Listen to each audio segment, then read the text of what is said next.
So you're right to go, Jenny, you've got recording. Great. All right, so we can start again for the purposes of the recording. So yeah, thanks again for having me along to talk particularly about social innovation and research. So because I have been out and about and I have spoken to your school previously, quite early on in the piece actually, I think it was the end of last year, you may be hearing aspects of this presentation you may have heard in other ways. But I think it's really important that we set the scene in the context around social innovation at the university, because from that launches our approaches to the academic side of things, so embedding this concept into curriculum and research. And I realise I've got the wrong date on that slide. Okay, this is our team. So we're a relatively small team to be working across all campuses and throughout the entire university business, not only the academic side of the business. We have our director, myself. My focus is obviously, given my title, on the academic side of things and setting the strategy and the scene for embedding social innovation in curriculum and research. We have two program managers. Robin Dick is working on our Changemaker program, which is a program which will be self-paced, online, and a really basic introduction to social innovation at CQU for students from that sort of point of enrolment through to when they start their actual degree program. So I'm trying to capture them in that sort of initial downtime and then get their interest and pique their interest in that period. So we're hoping to have that, well, that will be rolled out in a small scale way for term 1 next year. Ashley Clark, our other program manager, her work at the moment is very student facing. So she is running our studio program, which you may have heard has happened in Gladstone for the last 3 years, but is rolling out now to other regions. Ashley's also running our Change Champions network. So these are actually students who are employed by us in certain regions and to help sort of progress and I guess ignite students' motivations in this space. So we're actually currently in the midst of recruiting those Change Champions. So we've got interviews on at the moment. And we've got a really great bunch of applicants. So we've got some very talented and passionate students. And then Steph Bartlam is our business support officer, who we would all be lost without. So she keeps everything ticking along. So again, these sort of first bunch of slides you may have seen in other presentations, but I like to start with what our definition at the university is in terms of what social innovation is. There are many, many definitions, much critique about all of those definitions. And so at some point we've decided to settle on this definition, which is about engaging with our communities to address entrenched social issues. So with the word engaging in there, it very clearly hooks into our engagement agenda, which we have said that social innovation certainly sits alongside nicely and builds on our previous engagement agenda. It's a very action-oriented definition. It's about doing and taking action to address social challenges. And you can think of social challenges in terms of those big, wicked, entrenched, complex problems. So housing and homelessness, for example, sustainability, waste. So the war on waste on the ABC, I think, has particularly brought that to public attention quite well. And what social innovation attempts to do to address these issues is to have some positive impact. So I like to bring social innovation down to it's about taking some action to positively impact people and or planet. So that's how I like to think about social innovation and to sort of, to tease out that definition a little bit more. I often pop up these two definitions now. These are two very well-respected definitions, and the social innovation Stanford Uni definition is there, and you will see that appearing in a lot of places, and I believe it's been even added to our strategic plan or documents that we put out there about another way to think of social innovation is that definition. The second one there, Ingrid Burkett, is an Australian who is particularly well known in the co-design space. So that's about designing solutions to problems alongside the people who experience those problems. So she's been a real pioneer in that space in Australia.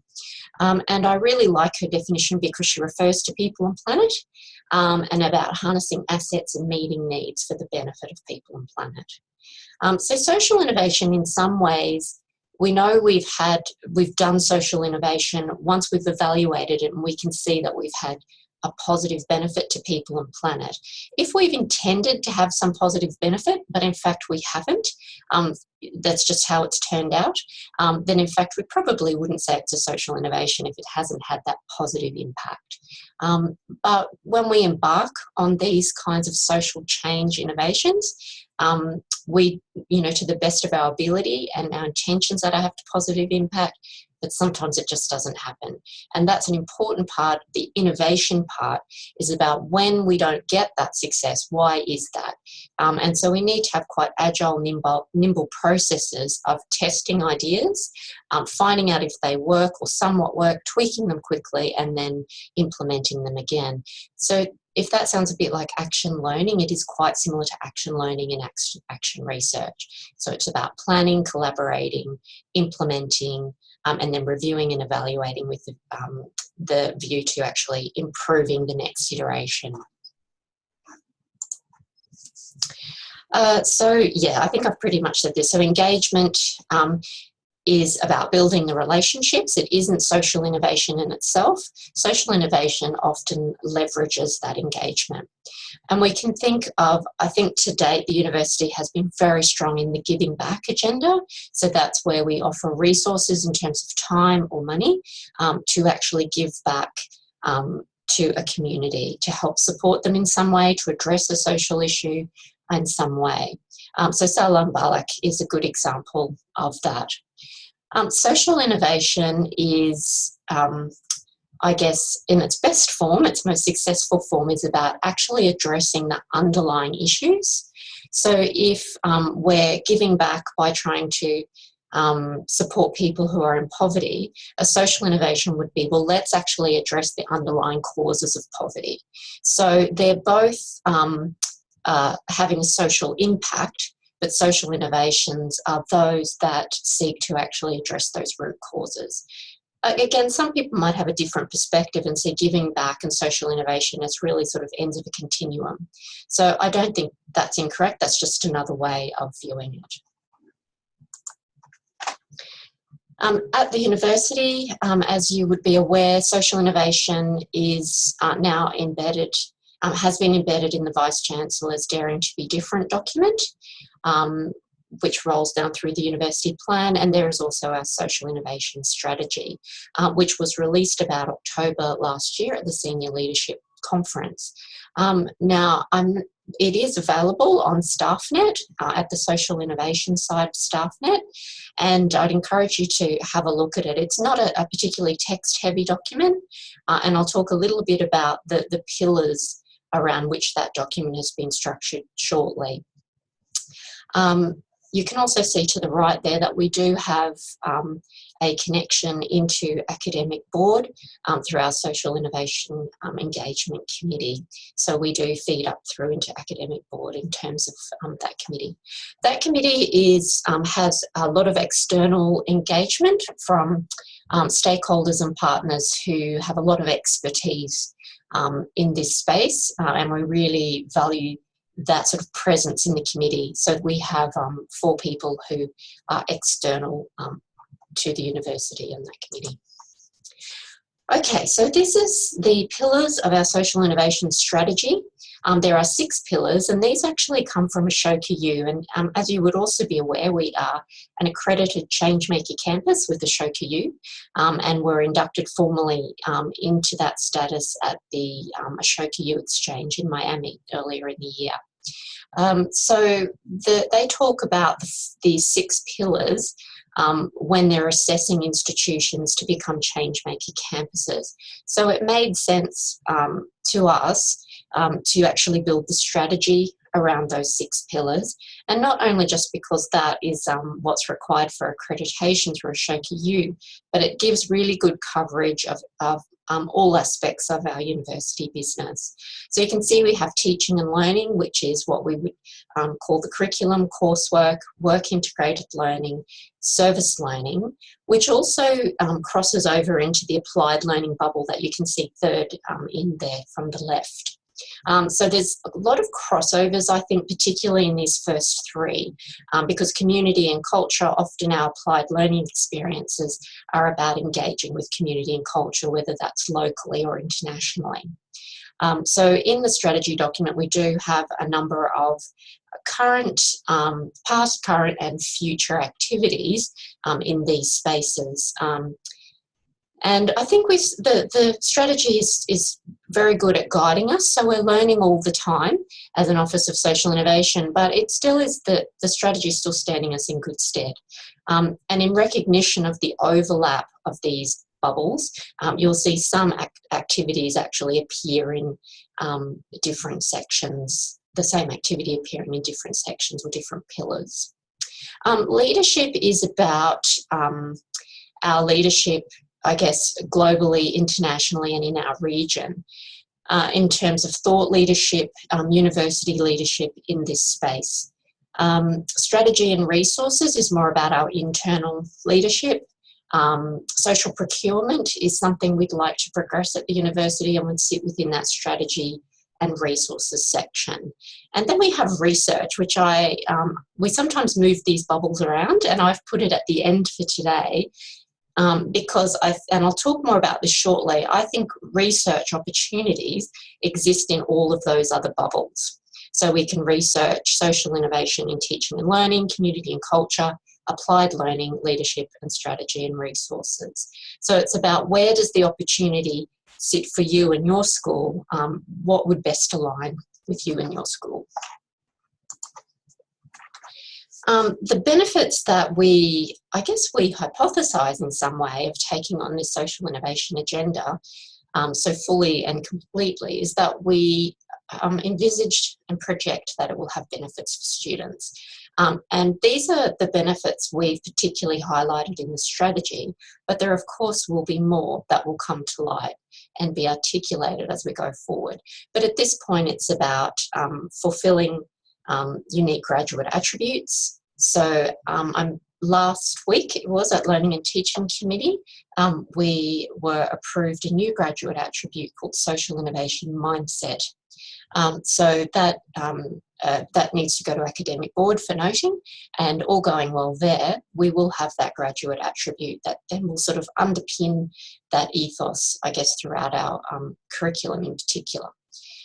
That's not to say that every unit needs to include that. Of course, it's about what we want our graduates to emerge with, and there's many different ways that they'll be able to delve into that social innovation mindset and come to a conclusion about where social innovation fits for them in their career. And we don't expect that all students will want to take up that opportunity and take that forward into their careers, but we would like them to at least engage with the thinking and the ideas in their time with us.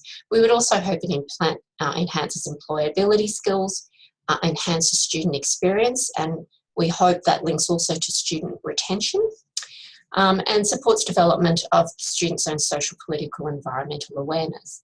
And for communities, it's really about how can we impact positively regional and sustainable economic development. So in terms of, I'll move now on to, so what's the so what in terms of research? And I've just put down what I think are some of the implications for research and some things to think about in this space.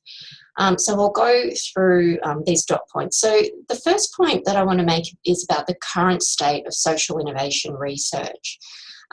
So this might be something you would like to do as well. I set up a Google Scholar search, quite easy to do, where I have pushed to me, I think it's several times a week, any research that's coming out in the social innovation space. And what I have observed through that and talking to other people, the research is very practically oriented. So it's reporting on projects, service delivery, reactive ways of addressing issues. And that's not just so, I think there is plenty of that, but we still need more good social innovations to be reporting on, and good ones that are effective and positive.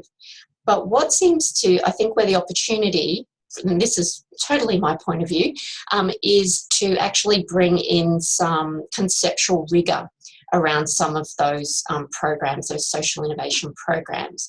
So as I look at the research, it tends to be quite atheoretical. So the trick, I think, with social innovation and why this has possibly happened is that because it's such a complex area, it's actually going to require multidisciplinary theoretical contributions. So to me, that's the opportunity is, you know, how can we report on our programs and our success with our programs in a university or with our partners in community, and bring some, start to establish some theoretical foundations in this space. So I think that's an opportunity for us as a university, is to develop perhaps a research concentration in this space, and some thought leadership in the field, particularly in that area. And also wanting to acknowledge that there are many folks throughout the university who are already doing what we would consider social innovation research. So they're researching on initiatives, programs, etc., that are having a positive social impact. So it's, I guess it's about extending and building and promoting that work that we're doing under a social innovation flag. So being more explicit about that's what we're doing.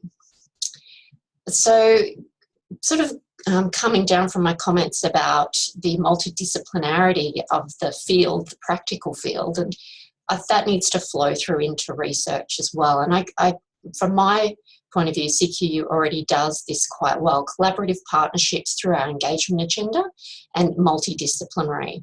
But I think we can always do better at those things. So it's about what are the opportunities in your current research and work and in your community partnerships where you could take those community partnerships and work into research, and or your current research, how can you reach out to other disciplines quite deliberately around a particular topic. As we know, there is an increasing focus on research impact, and I think social innovation naturally lends itself to meeting that focus head on, really, because it is about social impact. So if we're doing social innovation research, it's about demonstrating social impact or demonstrating positive impact for people and planet. So it's inbuilt into that concentration. So I think some of the internal opportunities are against those pillars. So you might consider teaching and learning. So if you're researching currently in teaching and learning, can you apply or bring to bear a social innovation focus in that work? And if it's already there, is it really explicit that that's what you're doing? So are your frameworks around that? Are you measuring impacts and outcomes around people and planet? So that would be, so I think there's many opportunities, I said earlier, against those 6 pillars. So it might be researching internally aspects of leadership in this space, academic leadership, research leadership, student leadership. So I think it's, what I would suggest is looking at each of the 6 pillars and doing a bit of a brainstorm about what are my interests, how do they align with these 6 pillars, how could I measure social impact of something that I'm doing internally.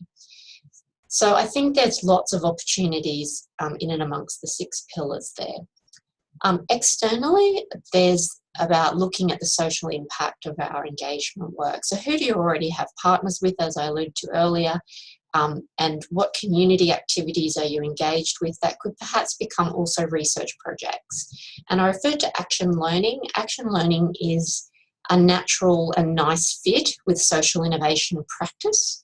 So it's a way to actually operate a program or an initiative that you're undertaking. And it's also a great way to frame your research is through action learning and action research. Now, that's not to say that's the only way you can do research in this space. Really, any method or methodology would be fine, but action learning seems to work particularly well. It's also about looking at, so you could maybe launch into new areas, but sometimes it's about tweaking what you're already doing. And integrating social impact. So I don't think it's about just chucking it in there as a token measure. It's about looking at what you're doing and, is there a chance to maybe measure the things you always intended to measure, but to add in some frameworks and some measurement around social outcomes and social impacts. So for some research topics, that's much easier than others. Some it will be a little bit more of a challenge.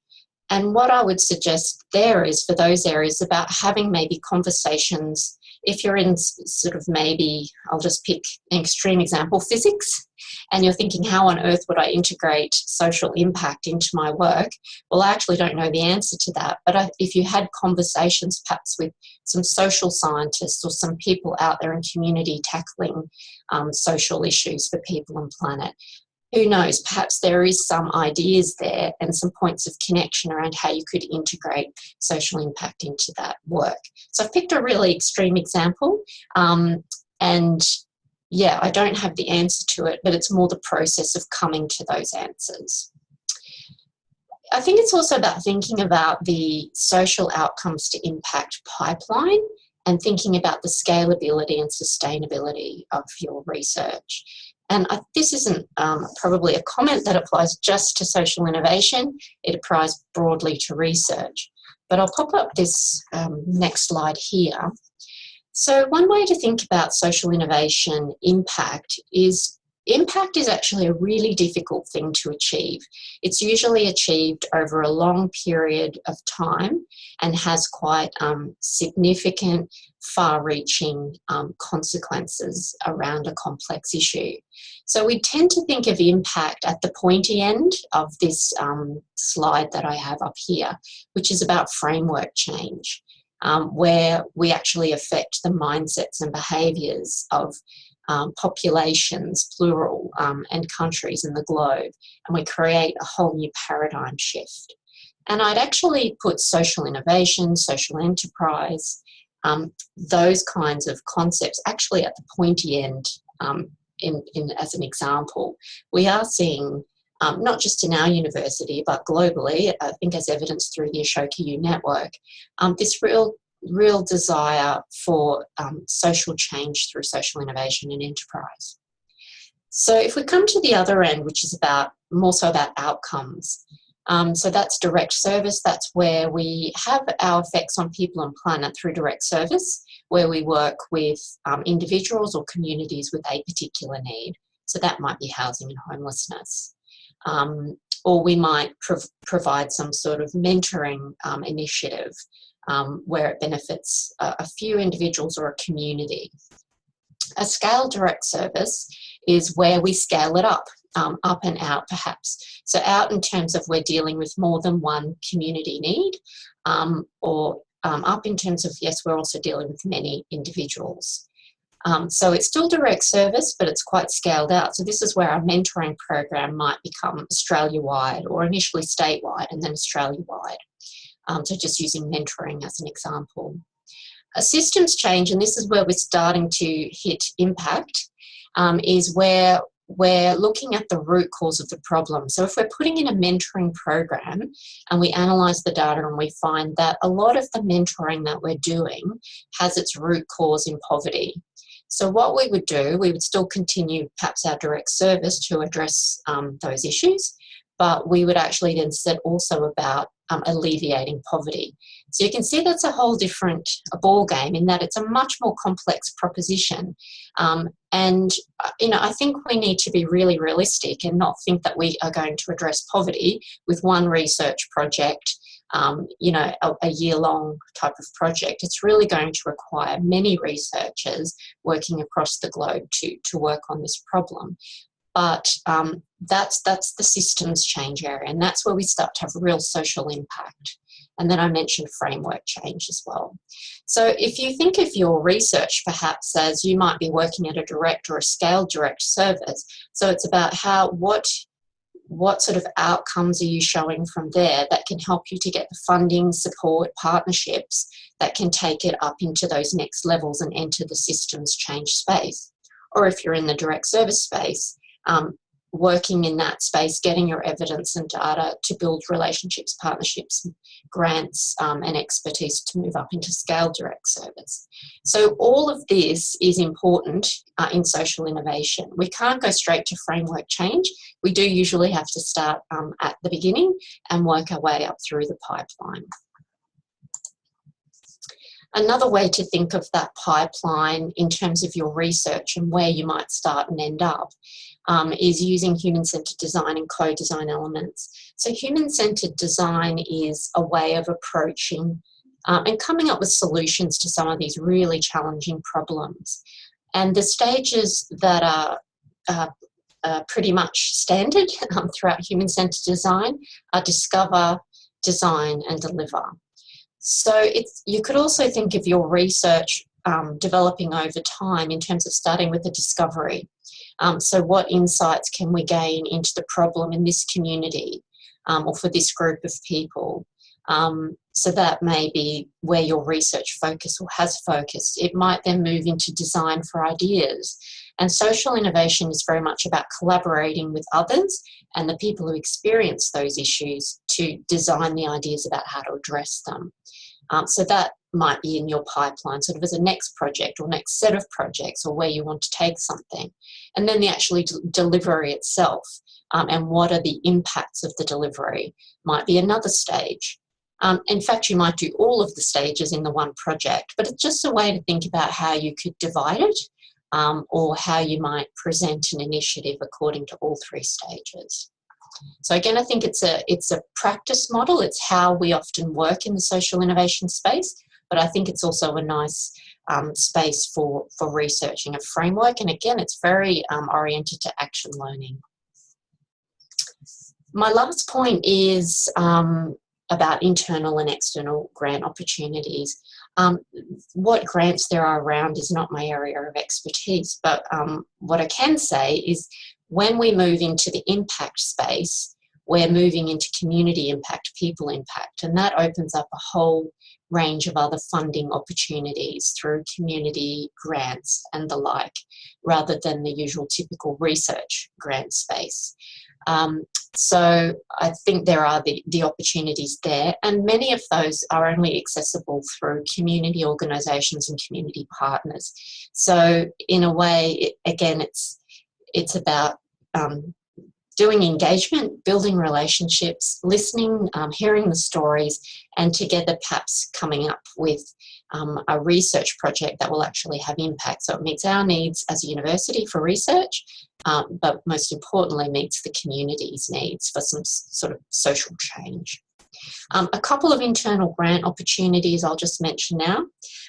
There is the interdisciplinary research grants that came out for the first time, interdisciplinary and social innovation research grants that were offered at the end of last year for the first time.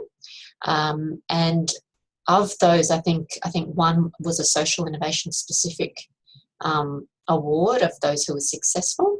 And also in the Scholarship of Learning and Teaching grants, there is now a social innovation category. So even internally, we've got these opportunities to pick up very specifically and explicitly social innovation ideas. So I have spoken for way longer than I intended to once I get started. So it's really, if you've got questions or comments, I always like to pop up a few things to think about, either to discuss here today or to take away. So in what ways does the social innovation agenda present opportunities for your research and perhaps the school's body of research? Does the social innovation agenda actually present challenges for research? We all know there's flip sides to things. Are there perhaps some issues that you see with this and how it might impact on research in perhaps not so positive ways? And if there's any specific resources, supports, advice that you would want from the Office of Social Innovation or other units of the university. So we very much tie in with all other units of the uni, and we all have a role to play in supporting each other. So is there anything in particular, I guess, that you would need from us or would like to see? So I will now stop talking and I'll leave those up. Or would you prefer I stop sharing the screen, Jenny? I think it's fine, Yep. Linda, just to prompt people. Thank you so much. It's always interesting to hear exactly, you know, what that means from the perspective of our university and, you know, the possible impacts that it could have. I can already see that there's units within our course that are addressing those sorts of issues, which is good. And I think that there could be links with people's existing research and certainly things to think about for the future. But I'd just like to open it up for anybody else now who would like to ask a question or make a comment. It's not necessarily easy to get a hold of Linda, so, you know, take the opportunity if there's a question or anything you'd like to ask her about.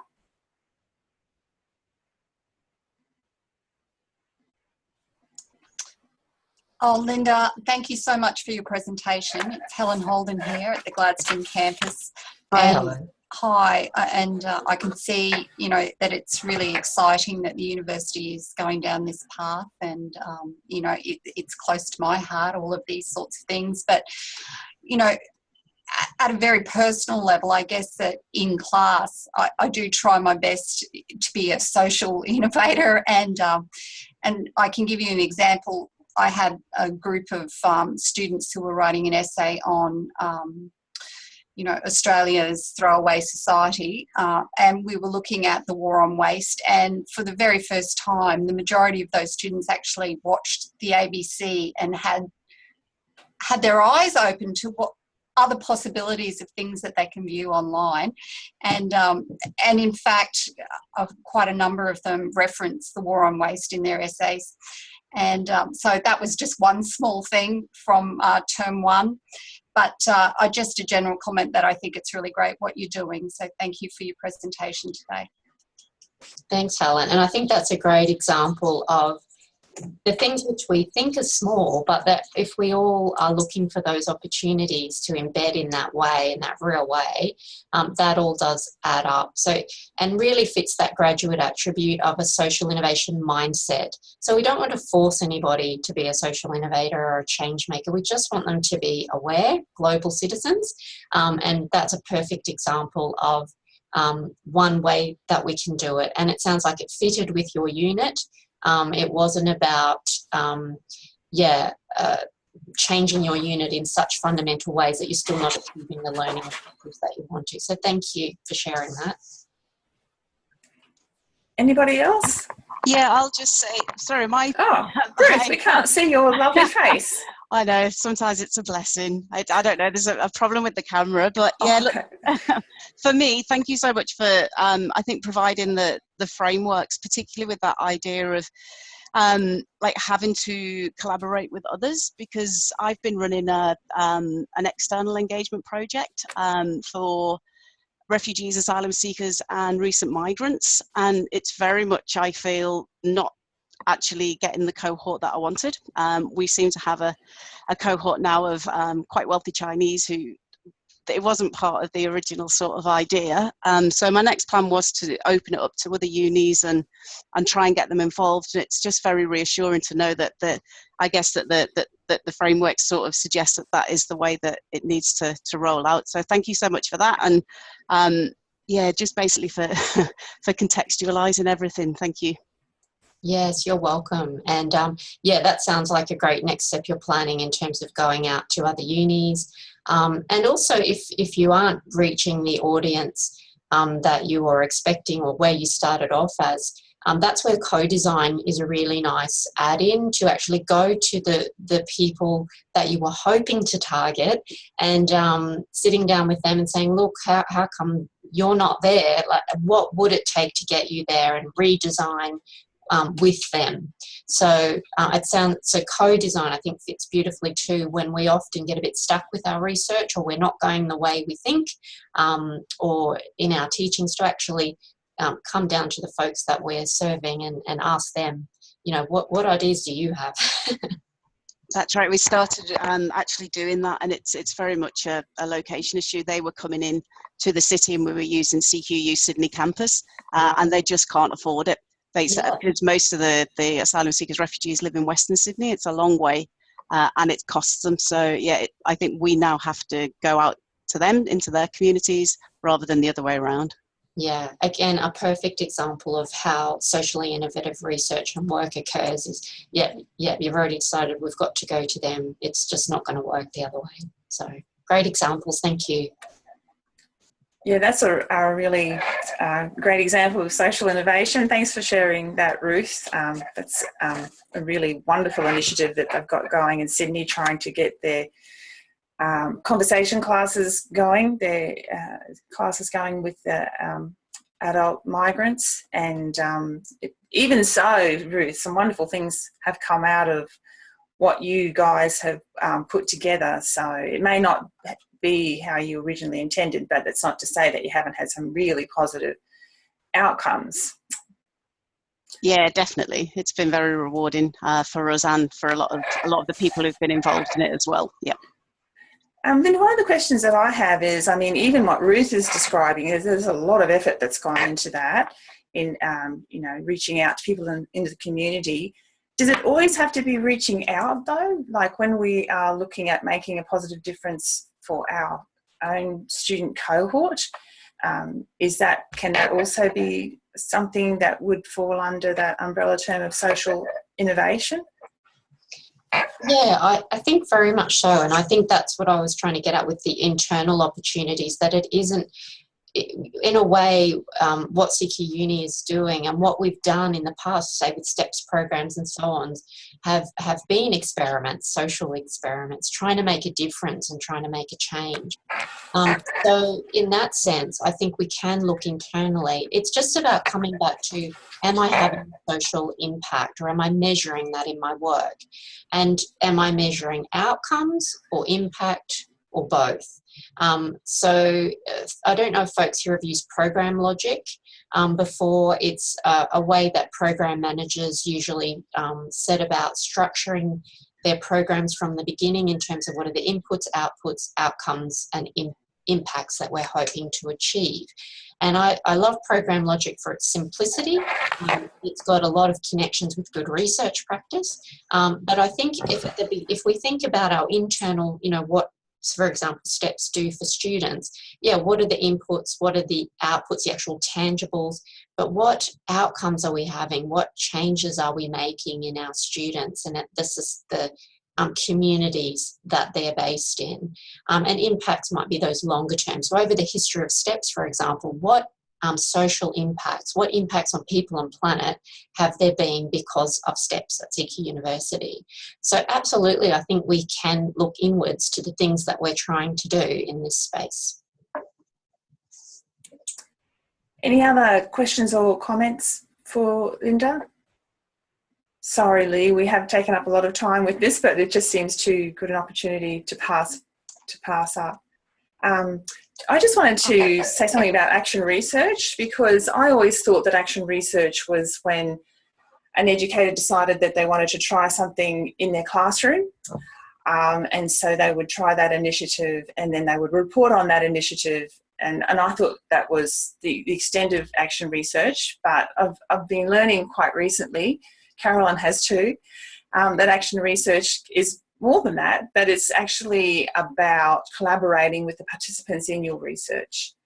And so this is why I guess it's such a good tool, research design for something in this context, because you are taking the people on board with you and maybe consulting with them on what you think are the things that need to change or how they can be helped. So rather than taking the view of the expert, you are collaborating and giving those people, a bit more of a voice in that whole research process. Would that be a fair summary, Linda, of what Yeah. you're referring to? That's right. So action research is a process which I think can be applicable in any context, big or small. And what's nice about action research is the action bit. So action research is about getting to action quite quickly. So it's using collaborative processes to propose a way forward on a problem or an issue or a service, and then putting that to work very quickly. So not spending 10 years planning the perfect program so that by the time 10 years has passed, it's now redundant. It's about working quite quickly to do the best you can with the time and resources you have, and the expertise, bringing in all the experts and the people that have the issues, trying it, evaluating it, and tweaking it. So I think it was Ruth's example, that there were many good things that came from it. There's just a couple of things that it's maybe not gone as intended. So then you'd enter the next cycle of action research. So you might not even say you're doing action research as your methodology, but it might be just a general framework that's sitting behind your research around a process of constantly iterating and improving an initiative. And that's, I think, that's the shift in social innovation work versus, say, a trial or a pilot where you do a lot of front-end work. You try and make it as perfect as possible. But social innovators would argue, well, why do that? Because it's only in the testing that you know how good it is. So let's get to testing really quickly with as good enough product as we can, and then we'll learn most. We might find that good enough product is actually good enough and we don't need to take it any further, or we find what bits to keep and what to chuck out. So, yeah, I think action research is what you've said. It's broader than definitely any one context. Okay, are there any other questions or comments, or will it, Linda? Just a very, very quick one. Just that last point there about the support that's available to us. So Jen is our kind of go-to person when it comes to research. I'm just wondering, I've got to do a conference presentation and possible paper on that project I run. Can we use your office to run ideas past, to maybe check that we're using the most applicable frameworks and things like that? Yeah, look, at this stage I would say yes. I guess we're going to reach a point where, because there's essentially me, it would come to me. And look, I'm happy to do that until, you know, I advise otherwise. So I do have still some capacity to do that. So I'm happy to do it. The more lead-in time you can give me, the more likely I'm able to say, yes, I can do it. But yeah, at this point, please just come to me. We're actually sort of working out how we're going to manage this in terms of how do we provide that level of support you're providing. So that's why I asked the question, because I like to hear what you want so we can be planning for it. So yes, short answer, yes, please contact me. Thank you. Great, thank you so much. And yeah, good initiative, Ruth, good on you. And hopefully there's something in this for you too, Linda, in hearing what people are looking for and the kinds of questions that people have around research. But certainly it all sounds very worthwhile. It'd be nice to think that we could really be proactive in looking at some social justice sorts of issues, and for that to be a real focus of our university sounds incredibly worthwhile. So thank you very much for your time. It's always really lovely to hear what you have to say, and you've given us a lot to think about. So thanks heaps. Thanks for having me, and I'll pop off now. And look, anytime, you would like to chat or a get together around this, it does help me to hear what kinds of things you're working on and grappling with in the space. So yeah, thank you. Okay. Bye. Thanks, Linda. Lee, we have 10 minutes. We can cover a lot in 10 minutes. What do you reckon? Well, I can give you a potted version of some of the things, and I guess show you some of the stuff from Research Elements, and then see if anyone's got any particular areas that they wanted to ask about. Because I mean, I'm always here if anyone wants to check up on anything that they want to use that I do use. So let's just take it back a step and just talk about what Research Elements is, and also how that links in with some of these other databases, and why we need to know about them in the first place. Yeah, Research Elements really is just what's the new Acquire system. So that's the way that documents will feed into Acquire for the HERDC publication list. So every year they compile publications for researchers of the university to use for the funding that comes out of research. It goes to HERDC and ERA. So our research money comes via that information.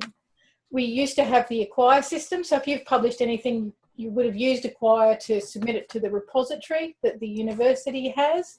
That's the one that feeds automatically to your staff profile page. Acquire will feed to the publication page of your staff profile page. Now, to do that, you used to have to do through a whole process of uploading the information, registering what it was, saying what the research codes were. So you had to put in the right FOR codes for it and all the other stuff that the government requires. So, Lee, just explain what FOR codes are. Field of research? Yeah. God, that was a dredge from the past. I'm trying to think. From the Australian Bureau of Statistics, isn't it?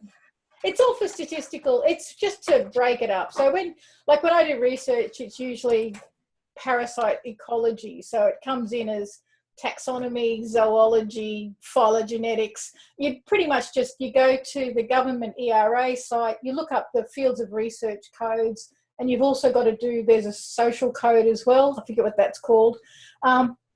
You've got to assign a code to your research so that when it goes in, they know what it belongs to. Because when they do the ERA and the HERDC and all of the research stuff around the uni, they will go around and say, okay, what's been published in what fields? So that's how they get that stuff where they say, oh, agriculture's got a 5 for research, which is as good as you can get.